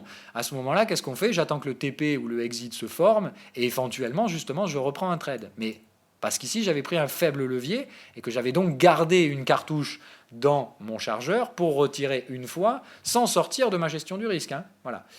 En sachant qu'à ce moment-là, j'avais donc bien évidemment un stop au-dessus de cette résistance-là, ou peut-être celle-là, une zone que le marché n'est pas allé chercher initialement. Hein. Voilà.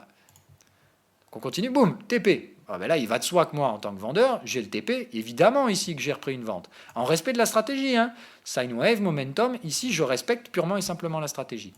Là ensuite, je vous dis, arrive l'endroit où j'ai commis l'erreur, voilà, hop.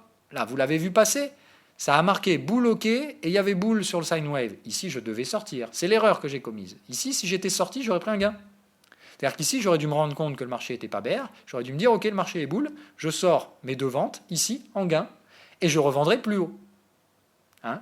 Mais encore une fois, erreur technique qui m'a fait pas voir ce signe bullish et du coup, j'ai continué dans mon truc, mais j'avais bien une invalidation claire et elle a été déclenchée. Voilà. Ici, quand vous avez ça, quand vous avez un break, moi je me rappelle très bien comment je pensais à l'époque. Je me suis dit, ok, putain, on break, on a la target du break ici, si on déborde la target du break, je sors. C'est ce que je vous avais dit à l'époque, preuve à l'appui, il y a toutes les vidéos qui l'attestent, puisque je ne les ai pas encore effacées, celles-là. J'en efface de temps en temps des vidéos, encore une fois, c'est pas pour cacher les choses, hein. C'est juste parce que j'aime pas stocker de la vidéo à ne plus en pouvoir sur les serveurs. Au bout d'un moment, je fais le vide, tous les 2-3 mois, je vire et je fais de la place, hein. Mais c'est pas pour cacher des choses, encore une fois. Voilà. À quel moment je prends le stop? Là. Hop. Merde. Pardon, on remet en pause. Ici, cycle bullish, cassure de la target. Il faut sortir. Encore une fois, là, il faut donner son stop. Mais pourquoi je suis rentré ici? Toujours le cadre de la stratégie. On est sur une résistance, j'ai un TP, et on était sur 61% de retracement. Évidemment que je revendais ici.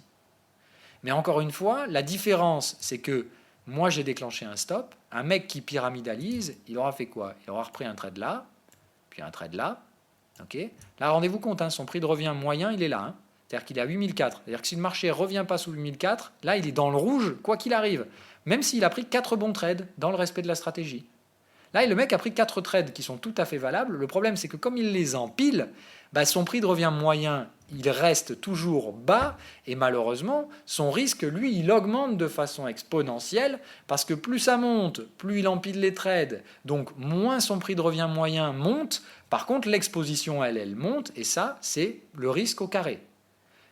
D'accord? Votre prix de revient unitaire qui monte de moins en moins et votre exposition qui monte de plus en plus, c'est vraiment augmenter votre risque au carré à chaque fois que vous prenez un trade. D'accord? Donc on continue. Le gros vendeur, là, il s'amuse, ok, ici, bon, il est content, mais putain, fait chier, ça repart encore en négatif. Mais là, vous faites quoi? Vous dites, oh, encore un signal vendeur ici? Allez, j'en reprends un.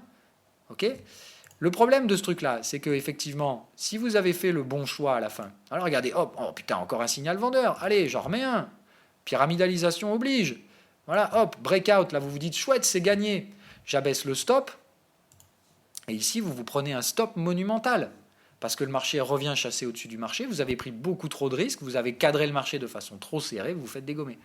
Ok? Et là, évidemment, la perte, elle est colossale. Parce que moi, ici, si j'avais dû prendre une perte, j'avais bouffé cette perte-là, qui était due à une erreur technique. J'aurais pu bouffer la perte de ce trade-là, qui aurait été minime, encore une fois. Par contre, là, le mec, ici, si vous sortez du cadre de la stratégie, vous prenez la perte de 6 trades d'un coup. C'est-à-dire que vous prenez 6 fois plus de pertes que moi. Et c'est là où se trouve la différence. Quand moi je vais perdre 1, vous perdrez 6, et c'est ce qui fera que je serai un 6 fois meilleur trader que vous. Parce que prendre des gains, tout le monde sait le faire. Prendre des pertes, c'est là où on fait la différence. Ok? Donc apprenez à gérer vos pertes. Apprenez toujours que plus vous mettez de risque, plus vous limitez, plus vous cadrez le marché, plus vous avez de probabilité de vous faire péter les stops. Ça, on en a déjà parlé dans les 4 curseurs de money management. Donc, il est très important de comprendre ça. Hein. Ça fait partie de l'aspect psychologique. Hein, il ne suffit pas de maîtriser simplement vos biais de trading. Il faut évidemment avoir un bon money management. Des erreurs de money management, couplées à des erreurs de psychologie, c'est évidemment à chaque fois vous augmentez les risques. Évidemment, plus on augmente les risques, plus vous augmentez la probabilité de perte, plus vous prendrez ces pertes statistiquement parlant, évidemment, plus vous perdrez. C'est aussi simple que ça. On devient un meilleur trader en apprenant à gérer ses pertes, en sortant de ces trucs-là. Là. Voilà, ça, c'est pas possible. Si vous tradez comme ça, il faut en sortir, c'est obligatoire.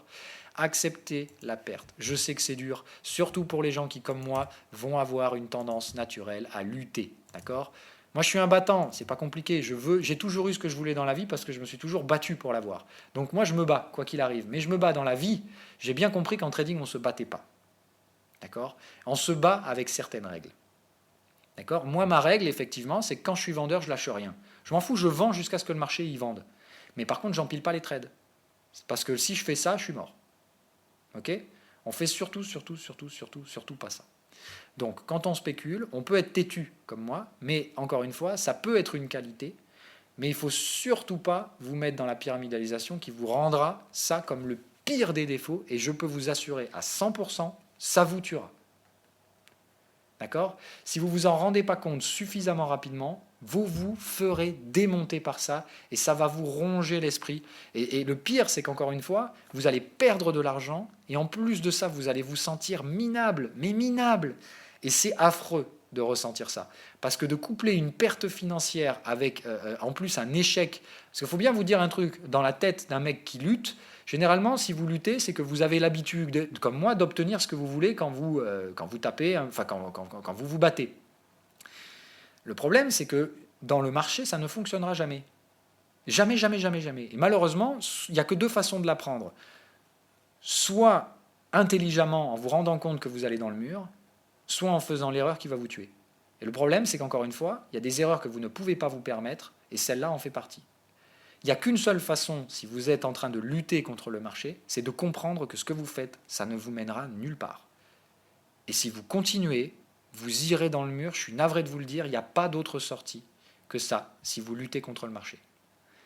Il faut accepter de faire comme moi. Si vous luttez, il faut être têtu, il ne faut pas lâcher le marché, il faut se dire, moi je le vends et quoi qu'il arrive, je ne ferai pas la girouette, je ne passerai pas acheteur, je resterai vendeur. Mais par contre, on n'empile pas les trades.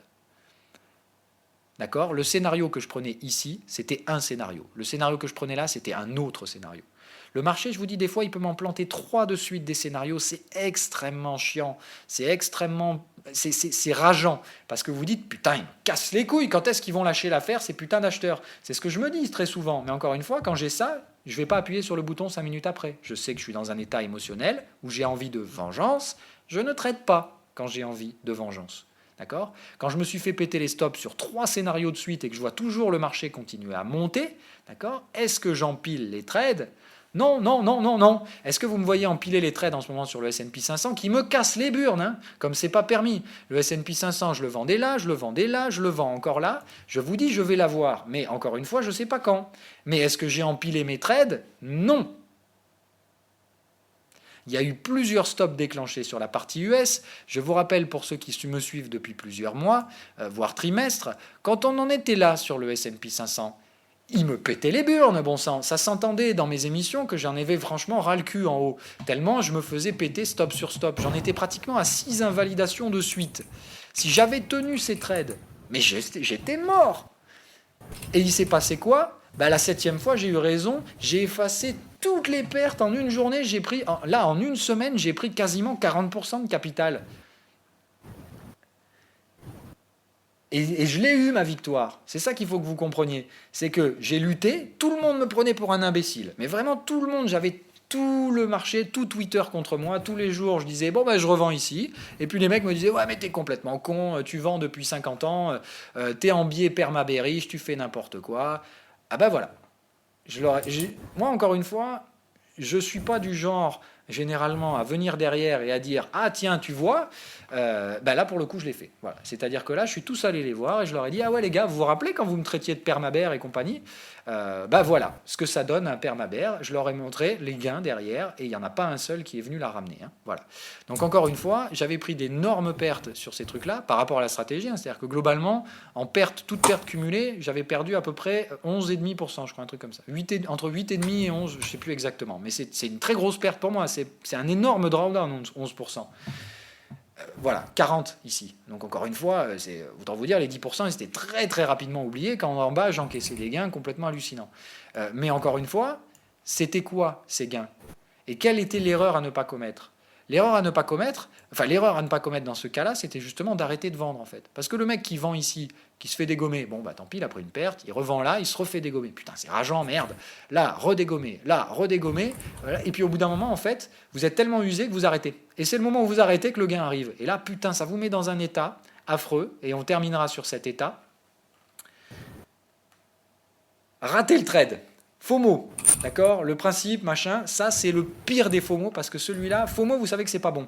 Mais celui-là, il va vous arriver un jour.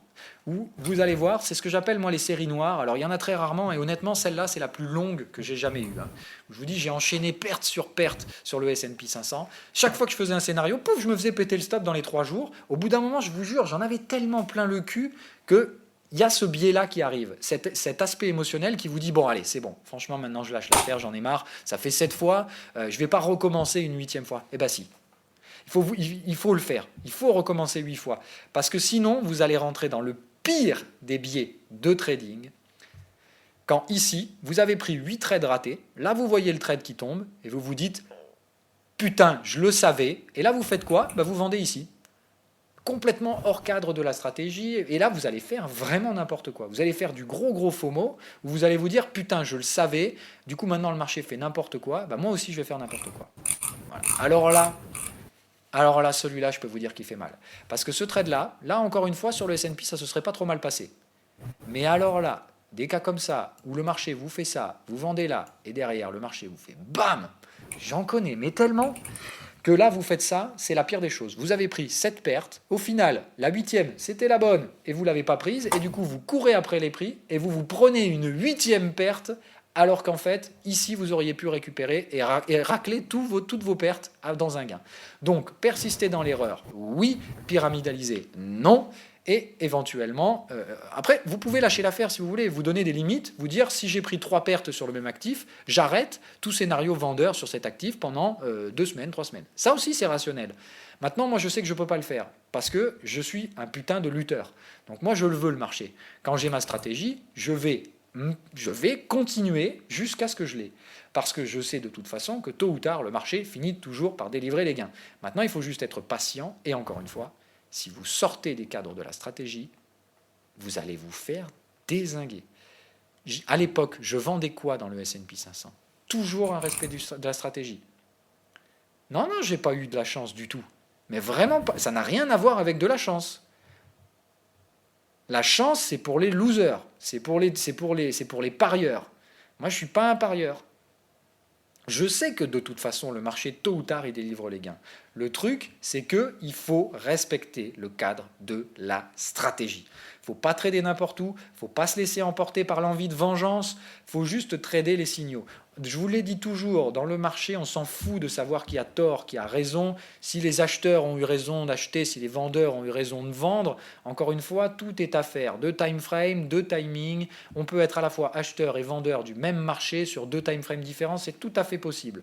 Maintenant, encore une fois, tout ça, c'est de la connerie de débutant. Tort ou raison, on s'en fout. C'est pas ça le marché. Le marché, c'est de choisir un camp, d'attendre d'avoir les cadres de la stratégie et les 3 étapes, d'appuyer sur son bouton et ensuite on laisse faire le marché. Si vous êtes invalidé, c'est pas grave, on peut recommencer le coup d'après. Chaque coup est unique et différent et on ne peut jamais juger sur un coup. Si évidemment vous prenez une série de 12 ou de 15 pertes, peut-être qu'au bout d'un moment, il va falloir changer de marché en fait.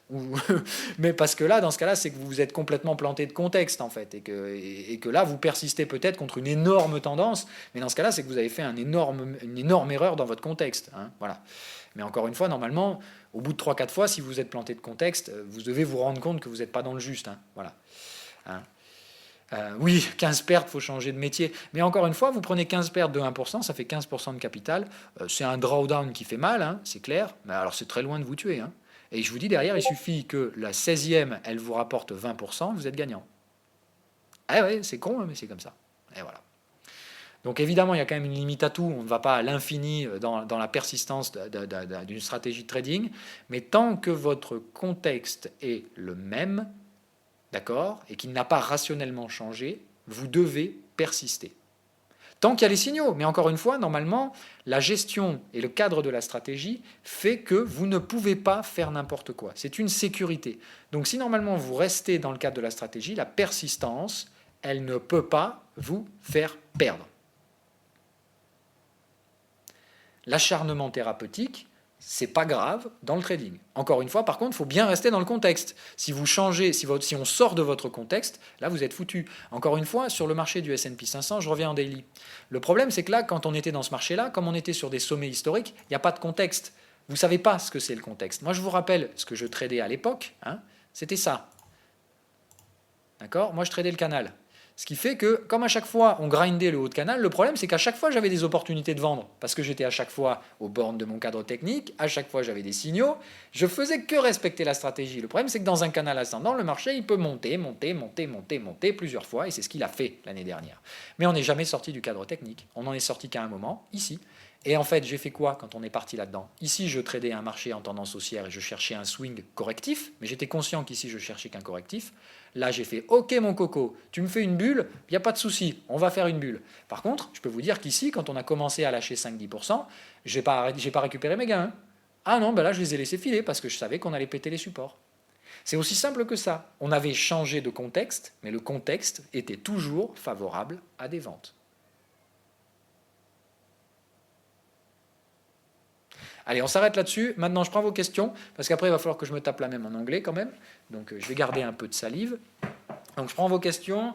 Vous pouvez réactiver vos micros si vous avez une question à poser. Si votre micro a été muté à cause d'un écho et que vous voulez poser une question, vous me demandez, on va vous démuter. Et donc voilà, je vous laisse un gros quart d'heure de questions parce qu'on est quand même à la bourre pour les Anglais. Et j'ai pas non plus envie de finir à minuit ce soir.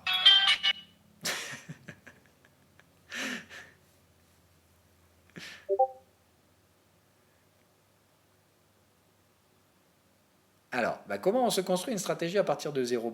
Tu prends la mienne. Pourquoi tu veux te compliquer la vie ? Je te donne une stratégie redoutable et gratos. Pourquoi tu voudrais te compliquer la life ? Après, encore une fois, ma stratégie, elle est extrêmement modulable. Ce qu'il ne faut pas moduler, par contre, c'est le cadre. Tant que tu respectes les étapes, encore une fois, tu peux utiliser le cadre technique que tu veux. Tu n'es pas obligé d'utiliser le même que le mien. Moi, j'utilise Elliott. Tu n'es pas du tout obligé d'utiliser Elliott. Tu peux utiliser tous les cadres techniques qu'on a présentés dans l'émission cadre technique. Tu as le choix. Les signaux de trading, encore une fois, merde, attendez, juste une seconde, voilà. Et donc après, il y avait la partie signal, où encore une fois, et je vous le dirai toujours, moi je ne suis pas là pour vous vendre mes indicateurs, je m'en contrebalance, que vous les preniez ou que vous les preniez pas, Je vous l'ai toujours dit, c'est une aide à la décision parce que l'avantage de l'indicateur, c'est que c'est froid, c'est mécanique. Lui, il n'est pas biaisé par des émotions. Lui, il cherche des patterns et quand il y a des patterns, voilà, blablabla. Donc c'est bien, ça vous aide à structurer votre pensée, d'avoir un indicateur qui recherche les patterns. Mais encore une fois, c'est une aide qui n'est pas obligatoire. Si vous ne voulez pas payer 30 balles par mois, je peux tout à fait le comprendre. Ça ne me gêne absolument pas. Et rassurez-vous, si vous ne prenez pas les indicateurs, ça ne va pas me foutre à la rue demain, c'est pas là que je gagne mon pognon. Donc, encore une fois, les indicateurs, c'est une option, d'accord, c'est une aide, évidemment, mais qui n'est pas obligatoire. Vous pouvez sans problème trouver vos signaux de trading à partir de vos propres indicateurs, mais par contre, il faut trouver vos patterns. C'est ça la différence. C'est que là, vous utilisez mes patterns, et j'ai quand même 8 ans de bouteille, donc j'en ai quand même vachement plus que vous. Donc mes signaux sont de qualité, mais encore une fois, c'est pas une fin en soi. Vous pouvez très bien utiliser et chercher vos propres patterns et trader à partir de vos propres patterns. Voilà. Autre question. Alors, exit momentum en 2 heures sur BTC. On va aller voir ça. Alors, hop. BTC en 2 heures. Exit sur le momentum. Non, moi j'ai rien de tout ça. Pas encore. Alors après, attention, il y a aussi le coup de regarder des BTC différents, parce qu'il y a BTC Bitstamp, BTC machin, BTC bidule, BTC truc. Voilà. Si tu as un exit, alors voilà, on va répondre à cette question parce que je la vois souvent, même si on n'est pas du tout dans le cadre de l'émission stratégie là ce soir. On va déborder un peu, mais c'est une question tellement récurrente que effectivement, si je peux la traiter dans une émission à grande audience, ce ne sera pas une perte. Donc, il faut trader ce que vous avez sur vos écrans à vous. D'accord? Donc encore une fois, le choix de votre cotation Bitcoin, je m'en branle. Vous prenez Bitstamp, vous prenez BitMEX, vous prenez ce que vous voulez, mais vous en choisissez une et vous tradez ce qu'il y a sur vos écrans. Si moi j'ai un signal différent, on s'en fout. D'accord? Encore une fois, ce qui importe, c'est la stratégie, pas la stratégie appliquée sur l'écran de votre voisin. On s'en fout. Voilà. Vous ne laissez pas perturber par les autres. C'est une question que vous me posez tellement souvent de dire « Ouais, mais moi, j'ai pas le signal ci, j'ai pas le signal ça. » Eh bien, trade ce que tu as sur ton écran. C'est aussi simple que ça, en fait. Rater un trade, c'est pas grave. Si moi, j'ai un trade qui se déclenche et pas vous, et qu'au final, le trade s'avère être bon, faut pas en vouloir à l'indicateur ni à machin. On s'en fout. Vous avez juste raté un trade. En fait, dites-vous une chose, vous ratez un trade toutes les secondes. Là, vous venez de rater un trade. Ah ben là aussi, merde, là aussi, putain, mais vous ratez des trades tout le temps, en fait. Ben voilà, on s'en fout de rater un trade.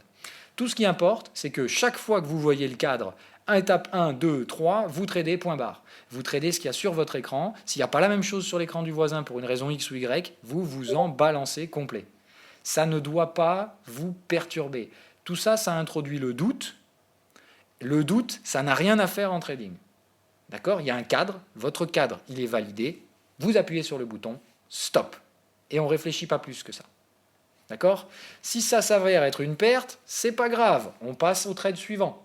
Si c'est un gain, on gère son trade, on ne fait pas n'importe quoi et on n'encaisse surtout pas ses gains trop vite. Ça, c'est l'autre erreur dont on n'aura pas le temps de parler aujourd'hui, malheureusement, de couper ses pertes. Voilà, hein. Donc, encore une fois, dans le cadre de la stratégie, elle vous explique comment rentrer, elle vous explique aussi comment sortir. Donc, il faut respecter la stratégie, tout simplement, et pas sortir de ce cadre-là. Si vous prenez vos TP avant que l'indicateur vous dise de faire un TP, c'est que vous ne respectez pas la stratégie, tout simplement.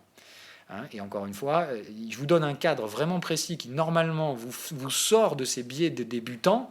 Maintenant, encore une fois, si vous les faites, apprenez de vos leçons. Vous allez faire des erreurs et c'est normal. Ce qui compte, c'est que l'erreur, ce soit un pas en avant. Et que petit à petit, vous vous éloignez du gambler que vous étiez avant pour devenir le trader que vous serez demain. C'est ça qui est important. Voilà. Chaque erreur, ça doit être un pas en avant. Et avoir peur de l'erreur, c'est la plus grande des erreurs. D'accord ? Si avant d'appuyer sur le bouton, vous êtes déjà en train de penser à comment ça pourrait mal se passer, et je sais que ça, c'est un biais de débutant classique, je l'ai vécu aussi des années, il faut sortir de ça. Voilà. Vraiment, voyez l'échec comme quelque chose de positif. Et encore une fois, il faut vraiment vous mettre dans une démarche de progression, mais pour ça, il y a une chose obligatoire à faire, c'est un petit levier. C'est-à-dire qu'en fait, il faut qu'émotionnellement, la perte, elle ne vous impacte pas plus que ça, et que vous n'en voyez que l'occurrence technique. Et pour ça, je vous jure, il n'y a qu'une seule solution, abaisser le levier. Si quand vous prenez une perte, vous vous dites tout de suite les émotions de tout à l'heure, j'ai envie de me venger, je veux récupérer ma perte, je veux ceci, cela, je veux tout de suite recharger mon fusil, je veux tout de suite retirer, L'erreur réelle qui se trouve derrière tout ça, généralement, c'est que vous avez mis trop de levier sur les positions. Vraiment. Normalement, en fait, si vous tradez très bas, une perte sur une stratégie, elle va vous coûter tellement peu d'argent que vous n'en aurez rien à foutre. Et normalement, si vous n'en avez rien à foutre, vous allez très rapidement passer à autre chose et vous dire je vais recommencer. Et là, vous êtes dans une démarche positive. Là, vous analysez ce que vous venez de faire. Vous vous dites ok, bon là, effectivement, j'ai pris une perte. Voilà, quand vous prenez une perte, c'est pas je veux me venger qu'il faut faire. C'est tout de suite, vous regardez, vous revenez en arrière et vous vous dites qu'est-ce que j'ai fait, où est-ce que j'aurais pu me planter. Analysez votre trade. Si vous avez commis une erreur de stratégie, l'objectif, c'est d'analyser ce qui vous a amené à commettre cette erreur pour ne pas la reproduire dans le même cadre la prochaine fois. Et là, vous avez fait un pas en avant, vous avez pris une erreur, vous avez appris de cette erreur, vous recommencez sur un autre trade, point barre, vous repassez à autre chose. Okay, la vraie différence entre un truc complètement négatif et qui vraiment, en plus de ça, peut procurer d'autres pertes, ou à côté un truc positif, sain, serein, qui vous permet d'avancer. Et évidemment, vous ne deviendrez pas trader demain, ça prend des mois, voire des années, mais encore une fois, ça se fait toujours en mettant les pieds l'un devant l'autre. Et quand vous avez une erreur, quand vous avez une faute, il n'y a que deux façons de réagir. Soit vous restez sur place, et c'est pas très grave, vaut mieux rester sur place que reculer.